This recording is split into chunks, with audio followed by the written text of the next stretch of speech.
여러분, 요즘 행복하신가요? 네. 매년 이제 행복도를 조사해서 발표하는 걸 우리가 볼 수가 있습니다. 매년 OECD에서 이 발표하는 세계 행복 순위가 있습니다. 그게 이제 언론을 통해서 이제 발표가 될 때가 있는데요. 여러분 어떤가요? 우리나라의 행복도 수준이 높을까요? 낮을까요? 네, 아마 언론에서 다 보셨을 겁니다. OECD, 그러니까 잘 사는 나라죠. 잘 사는 나라 중에서 우리나라 사람들의 행복 지수는 낮은 편입니다. 근데 낮아도 너무 너무 낮습니다. 예, 입소스라는 이 세계적인 그 여론조사 기관이 있습니다. 이 입소스라는 그 여론조사 기관은 1975년 프랑스에서 설립이 되었습니다. 그리고 현재는 세계 50개국에서 활동하고 있고 미국의 갤럽과 함께 이 세계적인 이 조사 기관이라고 합니다. 근데 입소스가 32개국을 대상으로서 이 행복도 조사를 했습니다. 조사 기간은 2022년 12월 22일부터 2023년 1월 6일까지 조사 대상은 74세 이하 성인 22,508명이었습니다.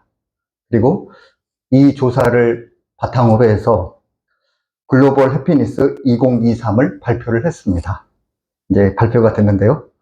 여러분, 이제 행복도가 이제 100점이라고 한다면, 100%라고 한다면, 우리 한국인의 행복도가 이 100 중에 얼마일까요? 이제 100점이 제일 만점이고, 이제 대체 우리 한국인의 행복도가 어느 정도일 것 같습니까? 네? 조금 인심을 쓰시죠. 한국인의 행복도가 57%라고 합니다. 57%였고, 근데 이 조사 대상국이 32개국인데, 이 32개국 중에서 몇 위였냐면, 몇 위였을 것 같습니까? 32개국 중에, 네, 32개국 중에 무려 31등을 했습니다. 예, 뒤에서 예, 2등을 했습니다. 그죠? 그러니까 세계 행복도는 평균 73%였습니다. 그러니까 우리나라보다 무려 16%가 높은 거죠. 근데 이 입소스가 매년 이렇게 이제 행복도 조사를 발표하는데, 근데 특이한 점이 있습니다. 우리 한국의 행복도는 높아졌을까요? 낮아졌을까요? 네, 매년 낮아지고 있습니다. 10년 전인 2013년 조사한 행복도 조사는 62%. 그러니까 23 발표보다 무려 그러니까 5%가 낮아진 거죠. 그리고 2011년에는 무려 71%였습니다. 그러니까 그때는 71%, 지금은 57%, 무려 14%나 낮아졌습니다. 네. 그러면 만약에 올해 발표했다고 한다면 글로벌 해피니스 2025는 어땠을까요? 여러분, 더 높아졌을까요? 낮아졌을까요? 아마 낮아졌을 것입니다. 그죠? 근데 여러분, 우리가, 저는 조금 이해가 안 됩니다. 그러니까 우리나라가 굉장히 지금 많이 발전했지 않습니까? 우리나라가 세계에서 지금 알아주는 나라가 되었습니다. 세계를 선도하는 나라가 되었고 민족이 되었습니다. K문화가 세계를 지금 선도하고 있습니다. 세계가 지금 우리 한국을 열광하고 있습니다. 근데 여러분, 이처럼 정말 잘 살아졌고 선진국이 되었고 정말 어떻게 보면 부족함이 없는 것 같은데 왜 우리의 삶의 행복도는 낮아지는 것입니까? 그것은 바로 물질적으로 잘 살아지는 것이 행복과는 네, 비례하지 않는다라는 거죠. 그렇죠? 잘 살아졌고 인프라가 구축이 되었고 정말 세계로 뻗어나가고 있지만 그러나 그것과는 우리 행복과는 별 상관이 없다라는 것입니다. 그것을 우리가 알 수가 있습니다. 오늘 요한복음 6장 이제 마지막 부분을 읽었는데요. 요한복음 6장에 있어서 가장 핵심적인 구절이 있습니다. 바로 요한복음 6장 35절 말씀입니다. 예수께서 이르시되 나는 생명의 떡이니 내게 오는 자는 결코 줄이지 아니할 터이요 나를 믿는 자는 영원히 목마르지 아니하리라 말씀하고 있습니다. 여러분, 예수님께서 생명의 떡이시다라는 것입니다. 이것이 이 생명의 떡이라는 주님의 말씀이 요한복음 6장을 전체적으로 관통을 하고 있습니다. 그리고 또 오늘 읽은 부분도 이 생명의 떡이라는 주님의 이 강화 말씀에 이제 보충 설명되어진 부분입니다. 요한복음 6장은 오병이어의 표적으로부터 시작이 됩니다. 예수님께서 보리떡 5개와 물고기 2마리로 어린아이와 부녀들을 포함해서 무려 최소 1만 명의 사람들을 먹이셨습니다. 그리고 남은 그 부스러기가 바로 12광줄이나 되었습니다. 사람들이 현장에서 예수님께서 이렇게 사람들을 먹이신 놀라운 이적들을 보게 되었습니다. 대역사를 경험한 거죠. 그러면서 사람들에게 욕심이 생겼습니다. 바로 예수님을 바로 그들의 왕으로 삼고자 했습니다. 그러나 예수님께서는 이 사람들의 그 욕망을 아시고 예수님께서는 그 자리를 피하셨습니다. 그리고 예수께서는 홀로 산에 올라가셔서 기도를 하셨습니다. 그날 밤에 폭풍 중에 이 제자들이 갈릴리 바다를 건너고 주님께서 이 제자들을 구원하셨습니다. 그리고 예수님께서 제자들과 함께 이 가버나움으로 이제 건너가셨습니다. 여기서 이제 상황이 종료될 것 같은데 그렇지 않습니다. 예수님을 찾던 그 오병이어의 기적을 체험한 이 무리들이 예수님을 찾아 나섰습니다. 그리고 바닷가를 건너갔고 또 예수님께서 바닷가를 건너가셨다라는 것을 알고 가버나움으로 가셨다는 걸 알고 사람들이 다시 가버나움까지 왔습니다. 우리가 이처럼 예수님을 아주 집요하게 쫓아왔습니다. 그래서 예수님께서 이 사람들을 모으시고 이 가버나움에서 이제 가버나움 회당에서 이 사람들을 가르쳤습니다. 그리고 아버지의 뜻과 영원한 생명에 대해서 이제 무리들에게 말씀을 하십니다. 그게 이제 요한복음 6장, 그러니까 오병이어 이후에 나온 예수님의 떡, 생명의 떡에 관한 예수님의 가르침입니다. 근데 여러분, 예수님께서 아주 중요한 가르침을 그들에게 주셨습니다. 이 가르침을 받고 무리들의 반응이 무엇이었습니까? 무리들의 반응, 여러분, 그들이 어떻게 찾아왔습니까?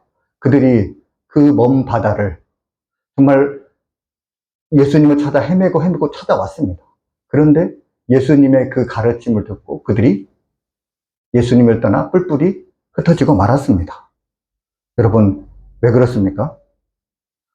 그들은 예수님께 요구하는 것이 있었습니다. 우리를 먹여주시고 우리를 입혀달라는 거, 우리의 후손 복리를 잘 책임져 달라는 거, 그들의 요구는 그것이었습니다. 그런데 예수님께서 말씀하신 것은 그들의 요구와는 달랐습니다. 예수님의 말을 듣고 사람들이 생각했습니다. 뭐? 아버지의 뜻? 내 살? 내 피? 영원한 생명? 이런 것들이 사람들에게는 아주 황당무계한 소리로 들렸습니다. 그들이 기대했던 답을 주님께서 주지 못했다는 것입니다. 그렇기 때문에 그들이 예수님을 두고 그들이 떠나버리고 말았던 것입니다. 그것이 바로 오늘 66절 말씀입니다. 그때부터 그의 제자 중에서 많은 사람이 떠나가고 다시 그와 함께 다니지 아니하더라. 예수님께서 생명의 떡이라는 말씀을 듣고 그들이 예수님을 버리고 떠나버렸다는 것입니다. 많은 사람들이 욕망의 대상으로, 그들의 탐욕의 대상으로 예수님을 삼았습니다. 그리고 그것을 충족시키려 했습니다. 그러나 예수님은 그들의 탐욕, 그들의 욕심을 충족시키신 분이 아니었습니다. 많은 사람이 떠나고 이제 12명의 제자가 남았습니다. 근데 여러분, 이 12명의 제자 중에서 예수님을 탐욕의 대상으로 삼은 사람이 있습니다. 그 사람이 누구입니까? 바로 가롯 유다입니다. 많은 무리들이 예수님을 자신의 목적을 이루는 그 수단, 예수님을 수단으로 삼고 예수님을 쫓아낸 것처럼 가롯 유다도 예수님을 궁극적인 목적이 아니라 수단으로 삼았다라는 것입니다. 바로 예수님을 통해서 그는 돈을 벌고자 했던 것입니다. 예수님께서는 가롯 유다의 마음을 아셨습니다. 그리고 그것이 마귀라고 주님께서 말씀하셨습니다. 여러분, 예수님을 궁극적인 목적으로 삼지 못하고 예수님을 수단으로 삼았을 때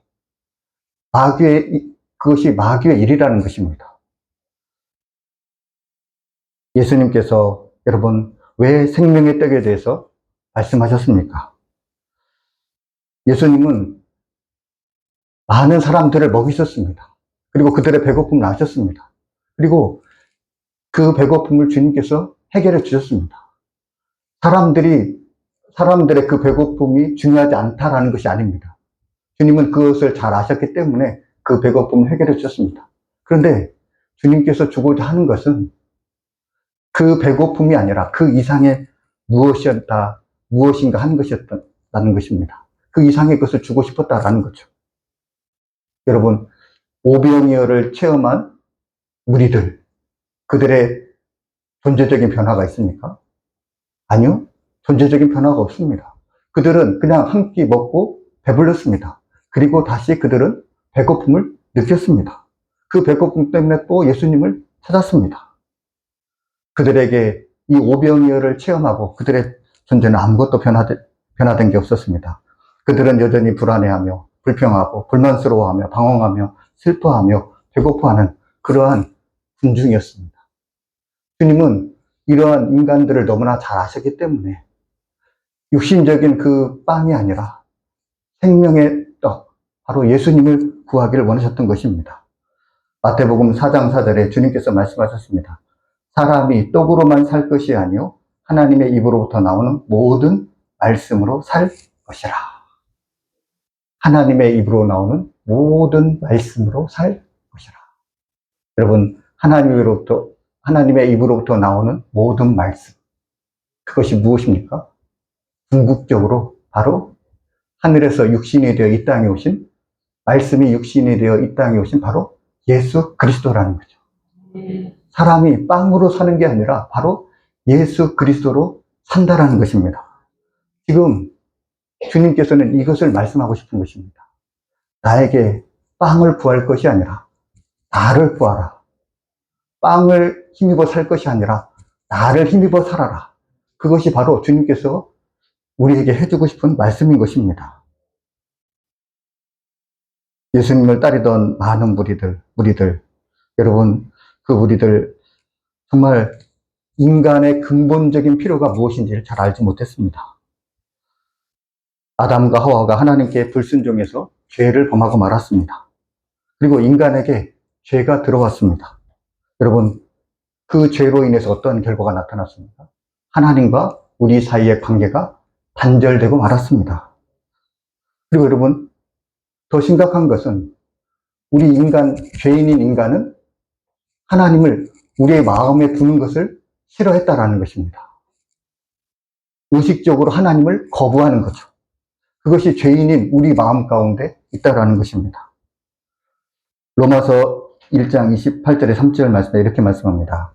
또한 그들이 마음에 하나님 두기를 싫어하며 하나님께서 그들을 그 상실한 마음대로 내버려 두사 합당하지 못한 일을 하게 하셨으니 곧 모든 불의, 추악, 탐욕, 악의가 가득한 자요, 시기, 살인, 분쟁, 사기, 악독이 가득한 자요, 수군거리는 자요, 비방하는 자요, 하나님께서 미워하시는 자요, 능욕하는 자요, 교만한 자요, 자랑하는 자요, 악을 도모하는 자요, 부모를 거역하는 자요, 우매한 자요, 배약하는 자요, 무정한 자요, 무자비한 자라.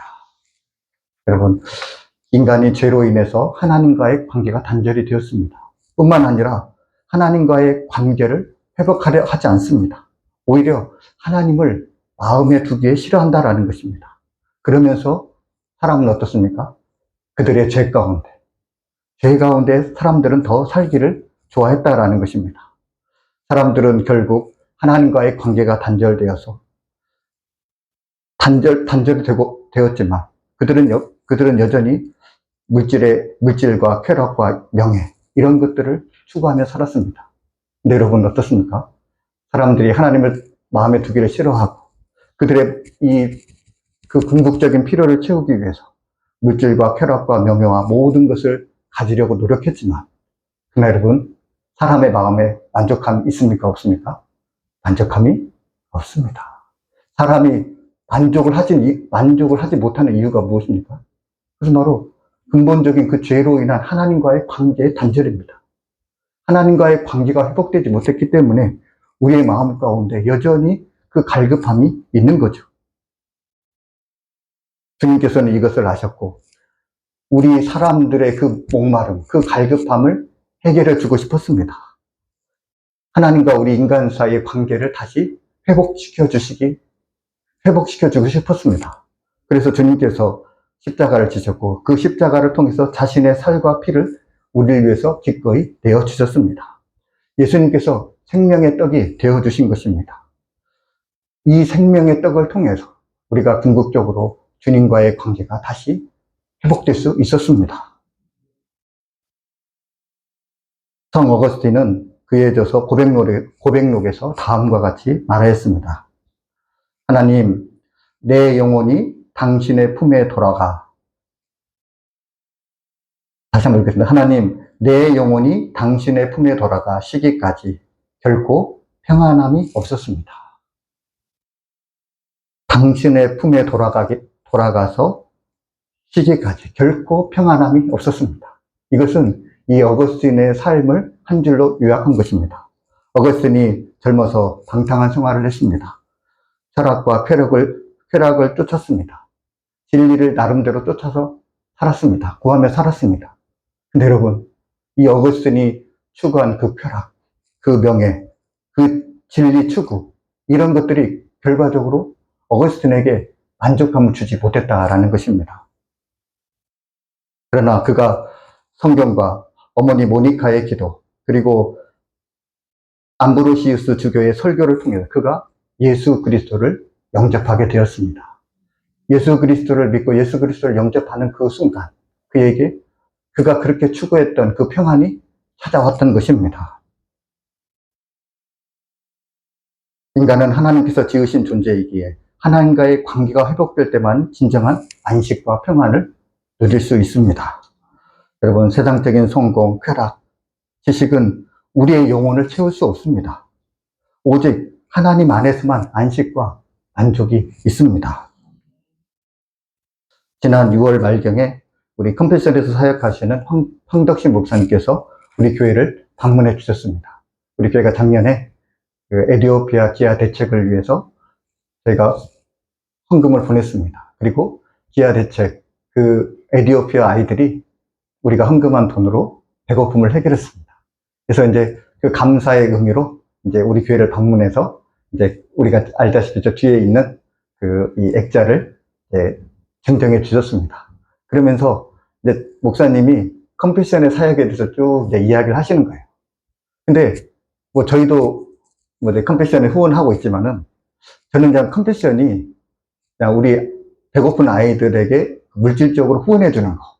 저는 이제 그것으로만 알고 있었거든요. 근데 쭉 컴패션 사역을 이야기하셨는데 제가 정말 큰 감동을 받았습니다. 이 컴패션이 그냥 단순한 구호단체가 아니라는 거죠. 예를 들어서 뭐 월드비전이나 기타의 구호단체가 있지 않습니까? 그런데 이 컴패션은 기타의 후원단체와 다른 점이 뭐냐면 바로 예수 그리스도의 복음을 전하는 선교단체라는 거예요. 근데 그 목사님이 그런 얘기를 하시는 거예요. 기타의 후원단체는 예수님이라는 기독교의 이름을 걸지 않는다라는 거예요. 왜냐하면 기독교 단체라고 이렇게 이름을 걸면은 후원이 많이 줄어든다라는 거예요. 그러나 컴패션은 그럼에도 불구하고 예수님, 기독교 단체임을 명확하게 밝힌다라는 것입니다. 저는 이게 상당히 의미가 있었습니다. 그러면서 이 컴패션의 사역에 대해서 이렇게 이제 이야기를 계속 하시는 것입니다. 컴패션의 사역이 첫째로 물질적인 지원입니다. 우리 가난한 우리 아이들에게 식량과 깨끗한 물, 의복, 학비, 의료 지원, 이런 것들, 기본적으로 생활에 필요한 것들을 우리 아이들에게 이제 제공해 준다라는 것입니다. 또 두 번째가 교육과 미래 준비입니다. 그냥 먹을 것만 주는 것이 아니라 교육을 시켜준다라는 거죠. 그리고 미래를 설계할 수 있도록 우리 아이들 도와준다라는 거예요. 학교 교육, 기술 훈련 등 통해서 우리 아이들이 가난의 굴레에서 벗어날 수 있도록 해준다라는 것입니다. 거기서 끝난 것이 아니라 세 번째가 있습니다. 세 번째가 뭐냐면 영적인 돌봄입니다. 이게 컴패션이 기타 단체와 다른 점인데, 이것이 뭐냐면 우리 아이들에게 예수 그리스도의 복음을 전해주는 거예요. 그리고 우리 아이들을 복음으로 양육하고 성경 교육과 제자 훈련을 통해서 우리 아이들이 인격적으로 예수님을 만날 수 있도록 이 컴패션에서 도와준다라는 것입니다. 여러분 생각해 보십시오. 아니, 배고프면 우리 아이들, 배고픈 아이들에게 배고픔을 주고, 배고픔 벗어날 수 있도록 물질적인 지원을 해주고, 우리 아이들이 가난에서 벗어날 수 있도록 교육을 시켜주고, 미래를 설계할 수 있도록 해주고, 그러면 됐잖아요. 그런데 왜 예수 그리스도 그 이름을 전해주는 겁니까? 여러분, 우리가 배고픔에서 해결됐다고 해서, 우리가 가난에서 굴레에서 벗어났다고 해서 그 아이들이, 여러분, 그 아이들이 궁극적인 만족이 주어지는 것입니까? 아닙니다. 궁극적인 그 만족은 바로 예수 그리스도를 만날 때 그 아이들에게 궁극적인 만족이 주어지는 것입니다. 컴패션에서 후원을 받는 한 아이가 이렇게 말했습니다. 저는 컴패션 덕분에 밥을 먹게 되었어요. 하지만 더 중요한 것은 예수님을 만나게 되었다는 거예요. 이제 제 마음은 배고프지 않아요. 여러분, 제 마음은 더 이상 배고프지 않아요. 여러분, 우리의 마음의 배고픔을 바로 예수님이 채워주시는 것입니다. 그렇죠? 그래서 예수님께서 자신이 생명의 떡임을 말씀하시면서 자신으로 말미암아 살기를 우리에게 말씀하신 것입니다. 제가 주중에 어느 분과 이제 우리 교회에 대해서 이야기를 할 기회가 있었습니다. 우리 교회에 대해서 소개시켜줄 기회가 있었습니다. 그래서 제가 우리 교회에 대해서 얘기를 하면서 우리 교회는 상가에 있고 우리 교회는 크기가 작습니다. 본당이 작습니다. 이렇게 이제 소개를 해드렸습니다. 그러면서 본당을 작다라는 말을 소개하면서 제가 이제 그 다음날 기도하는데 그 마음속에 그 어렸을 때 그 제가 자랐던 그 집을 이렇게 떠올렸습니다. 이제 저희 집에 순창에 저희 집이 있는데 이제 저희 집이 이제 리모델링을 했습니다. 그러니까 이제 새로 집을 지은 것이 아니라 이제 옛날 집을 이제 기둥만 남기고 이제 헐어버리고 이제 다시 이제 리모델링을 한 거죠. 그래서 이제 그 뼈대는 남아 있는 것입니다. 그래서 제가 이제 시골집에 가면은 저는 알잖아요. 어렸을 때 거기서 자랐으니까. 그래서 기둥을 보면은 이 집의 옛날 집의 구조가 어떻게 됐는지 제가 이제 압니다. 그런데 저희 이제 본체를 이제 리모델을 했는데 저희 본체에 가면은 방이 두 개가 있어요. 하나는 안방 있고 하나는 이제 어머니 아버지께서 주무신 이제 방이 있는데 제가 이제 안방에서 자랐거든요. 근데 이제 안방을 보면은 제가 그 옛날의 그 크기를 알 수가 있어요. 그래서 제가 안방을 보면 정말 그 크기를 보면 깜짝 놀랍니다. 아마 요 성가대 요 앉은 요 좌석 그 정도 크기인 것 같아요. 근데 이 크기에 물건이 세 개가 있었습니다. 하나는 이 강대상보다 조금 더 큰 할머니의 그 괴짝이 있었습니다. 옛날에는 옷장이 없어가지고 그 괴짝에다가 옷을 넣잖아요. 할머니가 그 옷을 넣어놓은 아마 이것보다 좀 더 크죠. 이것보다 더 큰 그 괴짝이 있었습니다. 그리고 그 괴짝 위에 이불을 올려놓았습니다. 그리고 그 큰 괴짝 옆에는 전화기 한 대가 있었습니다. 그리고 그 옆에는 여러분 아시다시피 옛날에 그 TV가 있잖아요. 문을 개폐식 그 개폐식에 그 열고 닫는 그 TV가 있었습니다. 흑백 TV죠. 그 세 개의 물건이 있었습니다. 그럼 한번 생각해 보세요. 요 손가락 크기만한 요 자리에 그 물건이 쭉 놓여 있습니다. 그러면은 정말로 여기서 이제 우리 4명이 자는 거예요. 할머니가 자고 그 옆에 제가 잡니다. 그 옆에 셋째 누나가 자고 그 옆에 넷째 누나가 잡니다. 4명이 생활하는 거예요.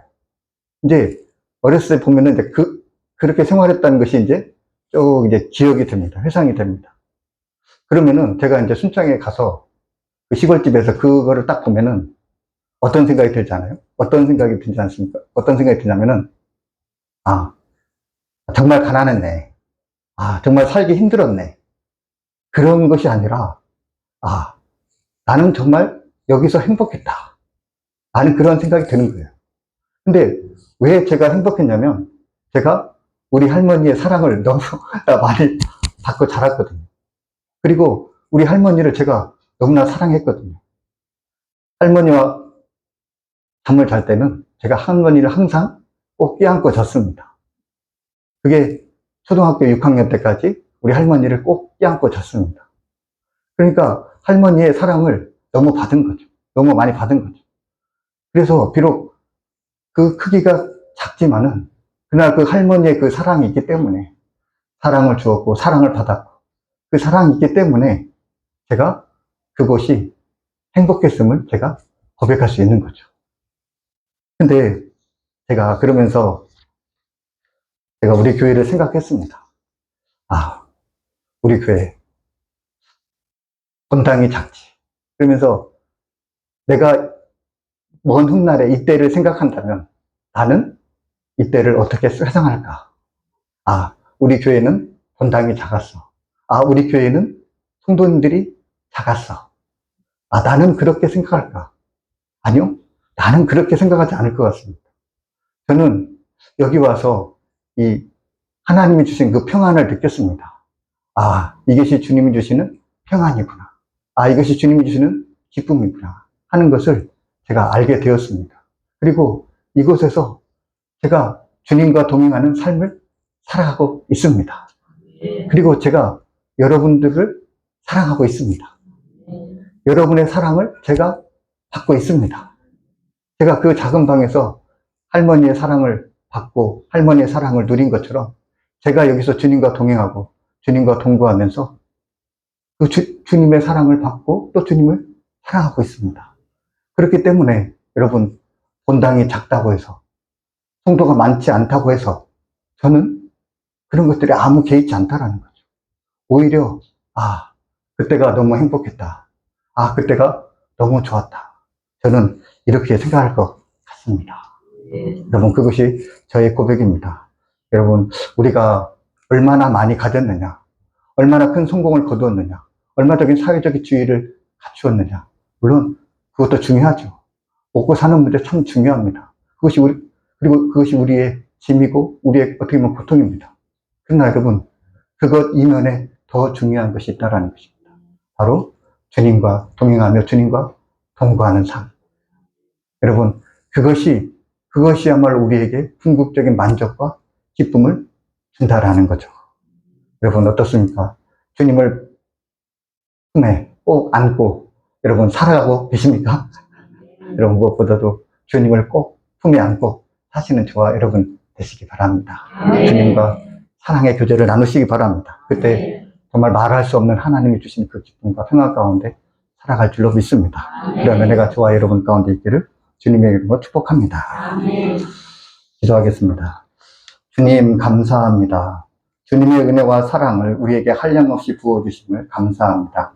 세상의 물질과 세상의 여러 가지 조건들이 우리에게 필요하고 또 그것을 위해 애쓰지만 그러나 세상의 것들이 아무리 많다 할지라도 우리에게 영원한 생명을 주지 못함을 잊지 않게 하여 주시고 우리의 영원한 생명이 되시는 주님만을 구하며 그 주님과 동행하는 삶을 살 수 있도록 인도하여 주옵소서. 주님께서 주님 안에 거하며 주님으로 말미암아 살 수 있게 하옵소서. 그리하여 주님이 부어주시는 하늘의 은혜와 신령한 만나로서 매일매일 경험하며 그것에 힘입어 살아갈 수 있도록 인도하여 주옵소서.